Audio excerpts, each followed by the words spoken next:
రెండు పక్షాలు కొట్లాడుకుంటే ఆ గొడవతో ఏమాత్రం సంబంధం లేని మూడో పక్షానికి దెబ్బలు. పశ్చిమాసియాలో జరుగుతున్న యుద్ధంలో గల్ఫ్ దేశాల పరిస్థితి ఇంచుమించు ఇలానే ఉంది. ప్రత్యక్షంగా యుద్ధంలో పాల్గొనకపోయినా అమెరికా, ఇజ్రాయెల్, ఇరాన్ మధ్య నలిగిపోతున్నాయి ఆ దేశాలు. ఇరాన్పై అమెరికా, ఇజ్రాయెల్ విరుచుకుపడుతున్న నేపథ్యంలో ఇరాన్ కూడా గట్టిగానే బదులు చెబుతోంది. గల్ఫ్ దేశాల్లో ఉన్న అమెరికా సైనిక స్థావరాల లక్ష్యంగా టెహ్రాన్ తీవ్రంగా దాడులు చేస్తోంది. వాటిని ధ్వంసం చేయడానికి వందల సంఖ్యలో డ్రోన్లు, క్షిపణులను ప్రయోగిస్తోంది. ముఖ్యంగా చమురు ఉత్పత్తి కేంద్రాలు, రిఫైనరీలతో పాటు నౌకలను ఇరాన్ లక్ష్యంగా చేసుకోవటం ఆ దేశాలను కలవరపెడుతోంది. మరి గల్ఫ్ దేశాలకు జరుగుతున్న నష్టం ఎంత? ఇప్పటికిప్పుడు యుద్ధం ఆగిపోయినా గల్ఫ్ కంట్రీస్లో సాధారణ పరిస్థితులు రావడానికి ఎంత సమయం పడుతుంది? ఆయా దేశాలు ఎదుర్కొనే సమస్యలేంటి?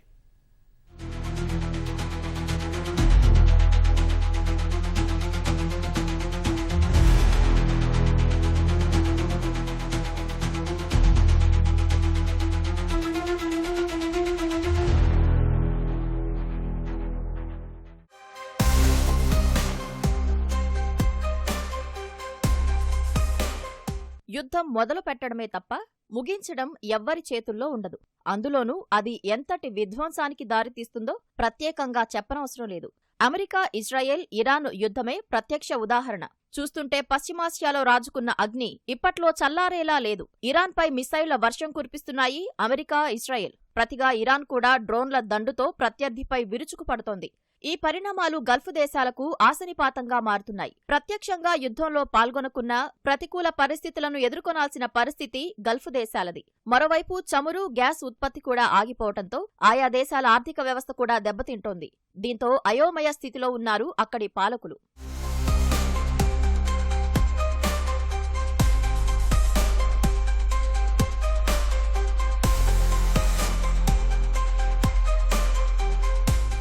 మధ్యప్రాచ్యంలో యుద్ధం మొదలై 2 వారాలవుతోంది. ఇంకా ఇరుపక్షాలు దాడులను తీవ్రతరం చేసుకుంటూనే ఉన్నాయి. మొదటి రోజే ఇరాన్ సుప్రీం లీడర్ ఖమేనీని హతమార్చి టెహ్రాన్కు చెక్ పెట్టొచ్చని భావించిన ట్రంప్నకు భంగపాటు ఎదురైంది. ఇరాన్ తీవ్రస్థాయిలో ప్రతిఘటించడాన్ని అగ్రరాజ్యం ఊహించలేకపోయింది. ఫలితంగా పశ్చిమాసియా రావణ కాష్టంలా మారింది. అయితే ఇక్కడ ఆందోళనకర విషయం ఏంటంటే ఇరాన్ గల్ఫ్ కంట్రీస్ పైన దాడి చేయడమే. మరి ఇరాన్ ఎందుకు కొన్ని గల్ఫ్ దేశాలను లక్ష్యంగా చేసుకుందంటే టెహ్రాన్ అమెరికాపై ప్రత్యక్షంగా దాడి చేయలేదు. అందుకు కారణం ఇరాన్, అమెరికా మధ్య దూరం దాదాపు 10,000 కిలోమీటర్లకు పైగా ఉంటుంది. ఇరాన్ దగ్గర ఉన్న క్షిపణులకు అమెరికాపై దాడి చేసేంత సామర్థ్యం లేదు. టెహ్రాన్ దగ్గరున్న టాప్ మోస్ట్ మిసైల్స్ 2 నుంచి 3 కిలోమీటర్ల మేర లక్ష్యాన్ని మాత్రమే ఛేదించగలవు. అందుకే తమ చుట్టూ ఉన్న అమెరికా మిత్రదేశాలైన గల్ఫ్లోని సైనిక స్థావరాలను లక్ష్యంగా చేసుకుంటోంది. అయితే ఈ మధ్యకాలంలో దాదాపు 10,000 రేంజ్ కలిగిన క్షిపణులను ప్రయోగించినట్లు టెహ్రాన్ చెబుతోంది. దానికి ఎలాంటి అధికారిక ఆధారాలు లేవు.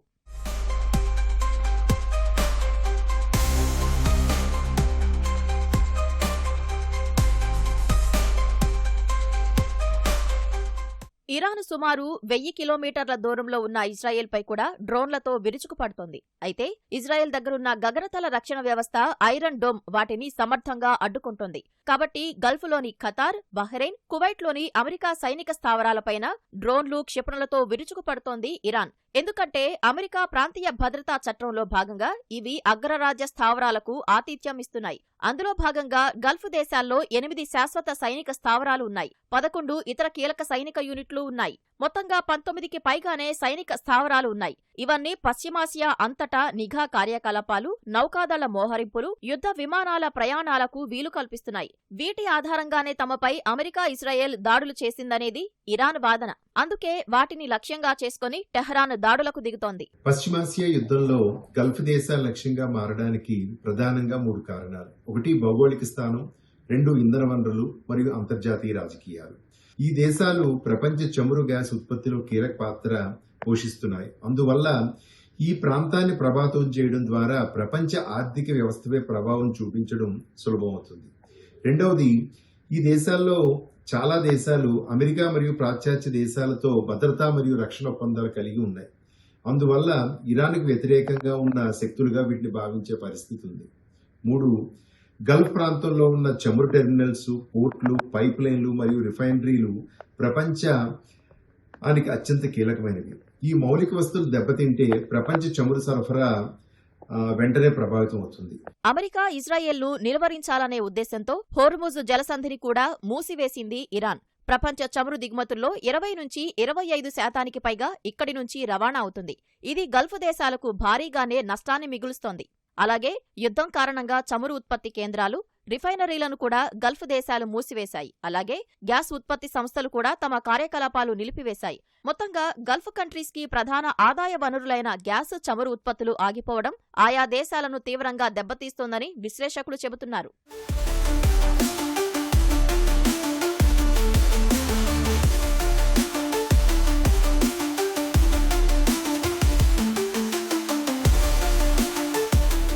పరిస్థితులను చూస్తే యుద్ధంలో ప్రత్యక్షంగా పాల్గొంటున్న అమెరికా, ఇజ్రాయెల్, ఇరాన్ ఎంత నష్టపోతున్నాయో గల్ఫ్ దేశాలు కూడా అంతే నష్టపోతున్నాయనేది అర్థం చేసుకోవచ్చు. చమురు, గ్యాస్ ఉత్పత్తి తగ్గటం వల్ల ఎకానమీ దెబ్బతింటుంది. క్యాపిటల్ ఎకనామిక్స్ లెక్కల ప్రకారం ఈ ఏడాది గల్ఫ్ దేశాల ఆర్థిక వ్యవస్థలు 2% వరకు క్షీణించే అవకాశం ఉంది. ఒకవేళ ఈ ఉద్రిక్తతలు ఇంకా ఎక్కువ కాలం కొనసాగితే ఆర్థిక పరిస్థితులు క్షీణించి ఉత్పత్తి ఏకంగా 15% వరకు పడిపోయే ప్రమాదం ఉందని వెల్లడించింది. ముఖ్యంగా ఖతార్, కువైట్లపై అధిక ప్రభావం పడే అవకాశం ఉంది. సౌదీ అరేబియా, యుఏఈ కూడా తీవ్ర పరిణామాలు ఎదుర్కొనే ప్రమాదం ఉంది. ఎందుకంటే అక్కడ పనిచేసే వారిలో చాలా మంది విదేశీయులే ఉంటారు. యుద్ధం కారణంగా ఇప్పటికే చాలా మంది ఆయా దేశాల నుంచి స్వదేశాలకు చేరుకున్నారు. ఒకవేళ యుద్ధం ఆగిపోయినా అంత త్వరగా ఉత్పత్తి ప్రారంభించడం సులువైన పని కాదు. ఇరాన్ దాడి వల్ల పలు కేంద్రాలు పూర్తిగా ధ్వంసమయ్యాయి కూడా. వాటికి మరమ్మతులకు సమయం పట్టొచ్చు. ఆయా దేశాల్లో స్థానికంగా ఉండే మ్యాన్ పవర్ చాలా తక్కువ.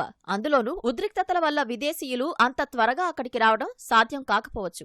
దీంతో ఇప్పటికే చాలా దేశాలు గ్యాస్, చమురు కోసం ప్రత్యామ్నాయ మార్గాలు వెతుక్కునే పనిలో పడ్డాయి. యుద్ధం కారణం వల్ల ఎప్పుడైతే ఇరాన్ కానీ దాని పొరుగు దేశమైన యుఏఈ కానీ, యెమెన్ కానీ, లెబనాన్ కానీ చిన్న చితగా ఏ దేశాలు ఉన్నా కూడా వాళ్ళకి ముఖ్యమైన ఆదాయ వనరులు కేవలం ఈ యొక్క ఆయిల్ ఉత్పత్తుల మీదనే ఉంటుంది. ఈ ఆయిల్ ఉత్పత్తుల్ని మెజారిటీ షేర్ మన ఇండియానే పర్చేజ్ చేస్తుంది. మనం కానీ చైనా కానీ పర్చేజ్ చేస్తుంది. ఎప్పుడైతే ఈ యొక్క ఆయిల్ ఉత్పత్తులు కానీ ఆగిపోయినాయో వాళ్ళ యొక్క ద్రవ్య వినిమయం అనేది చాలా తగ్గిపోద్ది. కలగని యుద్ధం ఇదే కొనసాగినప్పుడు మాత్రం మనకి ఇర్రివకబుల్ డ్యామేజ్ మనకు అవుతుంది. ఎంత డ్యామేజ్ అయిందో ఎవడు ఊహించలేకపోతున్నాడు. ఇంతవరకు ఏమవుతుందంటే ఈ యొక్క అంబిషన్ వేసుకున్నప్పుడు వాళ్ళ దగ్గర ఉన్న ఆయుధ సంపత్తిని వాళ్ళు బాణసంచలాగా కాల్చేస్తున్నారు.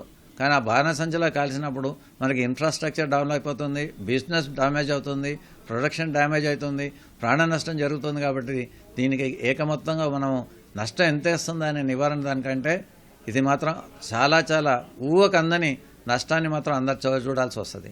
ఇరాన్ దాడుల వల్ల గల్ఫ్ దేశాల్లో వనరుల ఉత్పత్తి దెబ్బతినడమే కాదు, అక్కడి సెక్యూరిటీ ప్రతిష్టను తీవ్రంగా దెబ్బతీస్తుంది. ఫలితంగా టూరిజం బాగా తగ్గిపోవచ్చు. పలు గణాంకాల ప్రకారం 27% వరకు విదేశీ పర్యాటకులు తగ్గిపోయే అవకాశం ఉంది. ఫలితంగా $56 బిలియన్ రెవెన్యూ దెబ్బతినే అవకాశం ఉంది.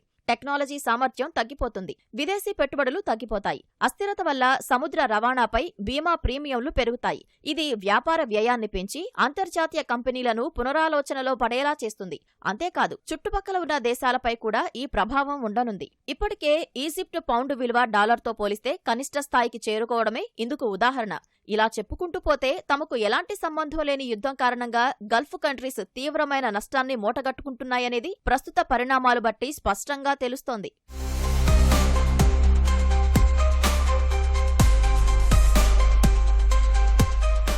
గల్ఫ్ దేశాలపై ఇరాన్ దాడి చేయడం పట్ల ఆ దేశ అధ్యక్షుడు మసౌద్ పెజెష్కియాన్ క్షమాపణలు చెప్పారు. గల్ఫ్ దేశాలపై ఇకపై ఎలాంటి దాడులు జరగబోవని ప్రకటించారు. అయితే పొరుగు దేశాలు తమపై ప్రత్యక్ష దాడికి దిగితే మాత్రం స్పందించే హక్కు తమకు ఉందన్నారు. అలాగే గల్ఫ్ దేశాలపై ఇరాన్ దాడులను ఆపేయాలని ఐక్యరాజ్యసమితి భద్రతా మండలిలో తీర్మానాన్ని ప్రవేశపెట్టారు. భారత్ కో స్పాన్సర్గా తీసుకొచ్చిన ఈ తీర్మానానికి ఆమోదం లభించింది కూడా. కానీ దీనిని టెహ్రాన్ ఎంతవరకు ఖాతరు చేస్తుందనేది ప్రశ్నార్థకమే. మరోవైపు ఇరాన్పై దాడి విషయంలో ఇజ్రాయెల్, అమెరికాలు వ్యవహరిస్తున్న తీరుపై కొన్ని గల్ఫ్ దేశాలు అసంతృప్తి వ్యక్తం చేస్తున్నాయి. తమను అప్రమత్తం చేయకుండా ఇరాన్పై దాడి చేశాయని ఆరోపిస్తున్నాయి. ఇరాన్పై జరిపే దాడి మొత్తం పశ్చిమాసియాలో విధ్వంసానికి కారణమవుతోందని ఆందోళన వ్యక్తం చేస్తున్నాయి.